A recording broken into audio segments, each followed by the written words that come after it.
এই তিন ব্যক্তিদের কবরে কোনো প্রকার প্রশ্ন করা হবে না। তাদের মৃত্যুর পর ফেরেশতাগণ ওই পবিত্র আত্মাকে নিয়ে সোজা আল্লাহর দরবারে হাজির হবেন এবং কোনো প্রকার বিচার ছাড়াই তারা জান্নাতে প্রবেশ করবেন। কারা সেই তিন শ্রেণীর মানুষ এবং তাদের কি এমন আমল আছে যার জন্য তারা আল্লাহর পক্ষ থেকে এই পুরস্কার লাভ করবে? তারা দুনিয়াতে কি এমন পুণ্যের কাজ করেছে যার জন্য তাদের দুনিয়াতে থাকতেই এত বড় সুখবর দেওয়া হয়েছে? এমনকি ভিডিওর শেষে এমন একটি আমলের কথা আমাদের প্রিয় নবী সাল্লাল্লাহু আলাইহি ওয়াসাল্লাম বলে গিয়েছেন, যেটি করলে আপনিও মৃত্যুর সাথে সাথে জান্নাত লাভ করতে পারবেন। তাই ভিডিওটি না টেনে সম্পূর্ণ দেখবেন। ফেসবুকে তো অনেক সময় নষ্ট করেন, কিন্তু দুনিয়া ও আখিরাতের কল্যাণের জন্য এই ভিডিওটি আপনার অনেক উপকারে আসবে। প্রিয় দর্শক, এই তিন শ্রেণীর ব্যক্তিরা জান্নাতি, এটা সরাসরি হাদিস শরীফেই লেখা আছে। যাদের মৃত্যু হতে দেরি থাকলেও জান্নাত পেতে দেরি হবে না। কারা সেই তিন ধরনের ব্যক্তি বিস্তারিত জানাবো এই ভিডিওর মাধ্যমে। প্রিয় মুসলিম ভাই ও বোনেরা, আলোচনা শুরু করার আগে আমি আপনাদের কাছে একটি প্রশ্ন করতে চাই, তা হলো জান্নাত অর্জনের জন্য রাসূলুল্লাহ সাল্লাল্লাহু আলাইহি ওয়াসাল্লাম যে সকল আমল দেখিয়েছেন সেগুলো আপনি কায়েম করছেন তো?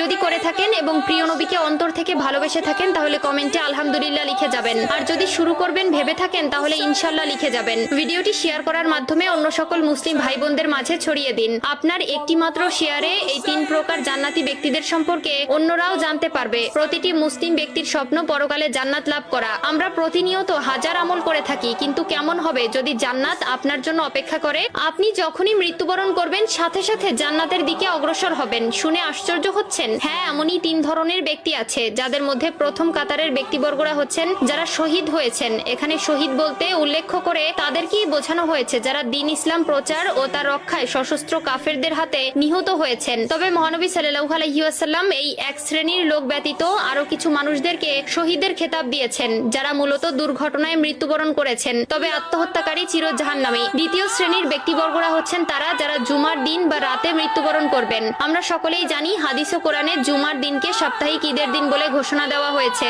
এবং এই দিনেই আসরের নামাজের পর আল্লাহ তাআলা তার বান্দাদের অতি নিকটে চলে আসেন এবং এই দিনের মৃত্যুবরণ করলেও সেটা তার জন্য পুরস্কার স্বরূপ বয়ে নিয়ে আসে। হযরত আব্দুল্লাহ ইবনে আমর রাদিয়াল্লাহু তাআলা আনহু বর্ণনা করেন, রাসূলুল্লাহ সাল্লাল্লাহু আলাইহি ওয়াসাল্লাম বলেছেন, জুমার দিনে অথবা জুমার রাতে কোনো মুসলিম ব্যক্তি যদি মৃত্যুবরণ করে তাহলে তার কবরের ফিতনা থেকে আল্লাহ তাআলা তাকে রক্ষা করেন। তৃতীয় শ্রেণীর ব্যক্তিবর্গরা হচ্ছে ছোট বাচ্চারা। অপ্রাপ্ত বয়সে কোনো শিশু মারা গেলে তাকে প্রশ্নের সম্মুখীন হতে হবে না, যারা তাদের মৃত্যুর সময় পর্যন্ত দুনিয়ার মায়া সম্পর্কে তেমন ভাবে বুঝে ওঠেনি এবং সদ্য জন্ম নেওয়া ছোট দুধের শিশু। উল্লেখিত দুধের শিশুর ওসিলায় ওই শিশুর মা ও আল্লাহ তাআলার মেহেরবানি লাভ করবে। সর্বশেষ সবথেকে গুরুত্বপূর্ণ যে আমলটির কথা প্রিয় নবী সাল্লাল্লাহু আলাইহি ওয়াসাল্লাম বলে গেছেন সেটি হলো যারা প্রতি রাতে সূরা মুলক তেলাওয়াত করবে। যে ব্যক্তি আমলটি করতে পারবে সে বিনা হিসাবে জান্নাত লাভ করবে। আল্লাহ তাআলা তার সেই সকল বান্দাকে তার নূরের চোখে দেখেন যারা কিনা প্রতি রাত্রে ঘুমাতে যাওয়ার আগে আল্লাহর কোরআন থেকে